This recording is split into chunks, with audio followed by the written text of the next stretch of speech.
माता जगरानी इतनी निर्धन थी कि लकड़ियां बेचकर आटा खरीदती थी और नमक से रोटी खाती थी। गाय अगर दरवाजे पर आकर गोबर कर देती थी, जौ के दाने उससे बीन कर, धोकर, सुखाकर, पीसकर नमक के साथ पी लेती थी। 1947 में देश आजाद हुआ और 1953 तक वो रही। कोई राजनयिक उनको देखने तक नहीं गया, उनकी मूर्ति झांसी में नहीं लगने पाई। आप देखिए, चंद्रशेखर आजाद जब 15 वर्ष के थे और उनको 14 बेटों की सजा मिली, उस समय के 2 छंद और 2 शहादत के बीच का सब छोड़ रहा। जेलर था गैंडा सिंह, कंबल दिया ही नहीं। फरवरी की रात उनको जब आंदोलन में पकड़ा गया बनारस में, तो जेल भेजा गया। गैंडा सिंह सबका सलाम स्वीकारता था, तब देता था। जेलर था गैंडा सिंह, कंबल दिया ही नहीं। मन में था सोचा बच्चू दया भीख मांगेंगे और सारी हेकड़ी खत्म होगी, जाड़ा कष्ट देगा, साहेब सलाम का ही राग वे अलापेंगे। दांत जब कट करने लगेंगे, तब जूड़ी चढ़ जाएगी, कलेजा गात कांपेंगे। ओढ़ने को कुछ भी नहीं मिला है बैरक में, बर्फ सा शरीर किस भांति उसे झांपेंगे। बीच के सब छोड़ रहा हूं और आप देखो क्या हुआ। गैंडा सिंह आधी रात को देखने गया, 4 छंद बीच के छोड़ रहा हूं कि देखें क्या कर रहा है वो बच्चा। सुनिएगा। स्वागत दादा। कि गैंडा सिंह, किंतु आंखें खुली और फटी की फटी रह गई। बैरक का दृश्य ऐसा कभी ना दिखाया है। और कसके लगोटा चंद्रशेखर ने सारी रात, दंड पेल बैठक से गर्मी को पाया है। दंड पेल बैठक से गर्मी को पाया है। सारा ही शरीर गीला, जाड़ा कोसों दूर भगा, सिर से ले पैर तक स्वेद में नहाया है। और चक्कर खा गैंडा सिंह देख नहीं सका दृश्य, शेखर की लाल आंखें देख बाहर आया है। शेखर की लाल आंखें देख बाहर आया है। बहुत सारे छंद हैं इस पर, लेकिन 2 ही पढ़ रहा हूं और 2 छंद उनकी शहादत।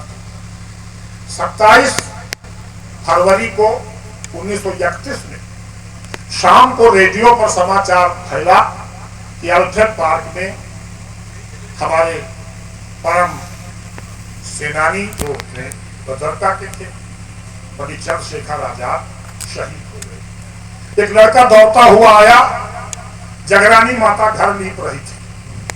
कहा, अरे दादी अम्मा, दद्दू नहीं रहे। रेडियो था और कोई उपाय था नहीं उस समय सूचना का। जी जी मालूम है। तो उनके भाई साहब टीबी में मर गए थे, ये अकेले थे उस समय। तो बंद कर दिया उन्होंने लीपना। कहा, क्या चंदू को अंग्रेजों ने मार दिया? कहा, नहीं दादी अम्मा, रेडियो कह रहा था कि दद्दू ने अपनी कनपटी टीप कर स्वयं को आजाद कर दिया। हाथ धोकर वो उछलने लगी और कहने लगी कि मैं आज धन्य हो गई।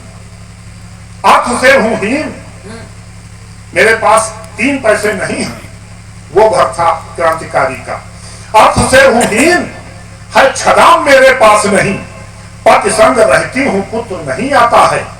और यत्न से ही भोजन का बनता संजोग सुनो, कल का पता न कुछ पथ न सुहाता है। किंतु मुझे गर्व है कि पुत्र सिंह सावक है, नाम है आजाद, क्रांति सूत्र भाव भाता है। और भीष्म प्रणधारी चंद्रशेखर हमारा लाल, इसीलिए मुझे जगरानी कहा जाता है। इसीलिए मुझे जगरानी कहा जाता है। इसीलिए मुझे, मैं सोचती थी मेरे माँ बाप ने मेरा फटीचर का नाम जगरानी क्यों रखा। माँ बाप कभी गलती नहीं करते, उन्होंने इसी दिन को सोचकर मेरा नाम जगरानी रखा था। मैं सारे संसार की रानी हूँ, क्योंकि मैं चंद्रशेखर आजाद की माँ। और 2 छंद और देख लीजिए, बस बाकी तो 50 हैं। 150 छंदों का खंड काव्य है। यदि अंग्रेज आतताई उसे मार देते, सच कोख मेरी लजा जाती आप जान लें। जिया है आजाद और मरा है आजाद लाल, भीष्म सा निभाया प्रण सारा जग मान ले। माउजर धारी मूछ ताव वाला पुत्र जना, मूछ नहीं झुकी भागे अंग्रेज प्राण ले। और एक ही अकेला शेर गीदड़ों पे भारी रहा, जगरानी दूध की महत्ता अनुमान ले। जगरानी दूध की महत्ता अनुमान। कहा था उन्होंने, तिवारी जी ने बताया कि अंग्रेजों के पास वो गोली नहीं जो आजाद को मार सके। वो फंदा नहीं जो गला नाप सके। आजाद जिया हूं, आजाद मरूं। और माता हूं जगरानी ने अपने दूध की तुलना अंजना माँ से किया। उन्होंने कहा संसार में दो बेटे हुए हैं जिन्होंने अपना प्रण निभाया, देवव्रत भीष्म, अखंड ब्रह्मचारी रहूंगा। और मेरा बेटा चंद्रशेखर आजाद, आजाद जिया हूं, आजाद मरूंगा। कोई तीसरा धरती पर नहीं पैदा हुआ। कहने लगी शेर जन्मा है, सिंघनी हूं जाने सारा जग।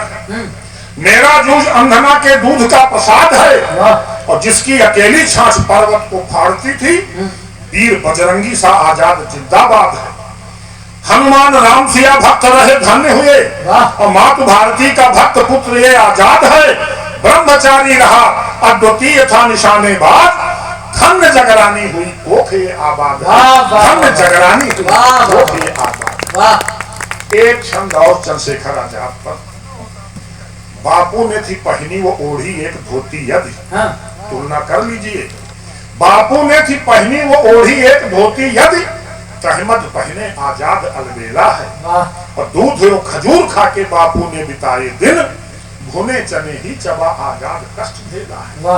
आगा खां महल में थे बापू कभी कैद हुए, बनो बिहड़ों में वो आजाद था अकेला है। और क्रांतिकारियों का त्याग बापू से नहीं है कम, क्रांति की मशाल से ही देश में उजेला है।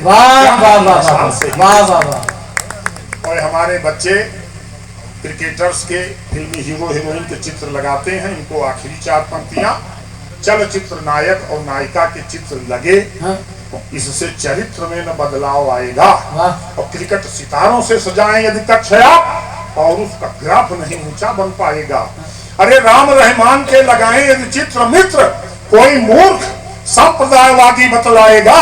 तो एक भी शहीद का लगाएं यदि चित्र आप, मन हो पवित्र घर स्वर्ग बन जाएगा। मन हो पवित्र घर स्वर्ग बन जाएगा। आखिरी छंद भोलेनाथ को, भोलेनाथ पर नए 20 छंद लिखे, गणेश जी पर लिखे, स्वास्तिक पर लिखा। स्वास्तिक पर आप तक किसी ने लिखा ही नहीं, स्वास्तिक है क्या। गणेश जी पर बड़े बड़े कान, हर एक बात सुन लेते, लेकिन ये सब नहीं सुनाऊंगा। आखिरी एक छंद भोलेनाथ, और वो पहले का है, नए वाले नहीं, तुमको देख के पढ़ना पड़ेगा। कि मन आवे का नाथ की हो ना हिया। शिवरात्रि पर भक्तों ने कहा प्रभु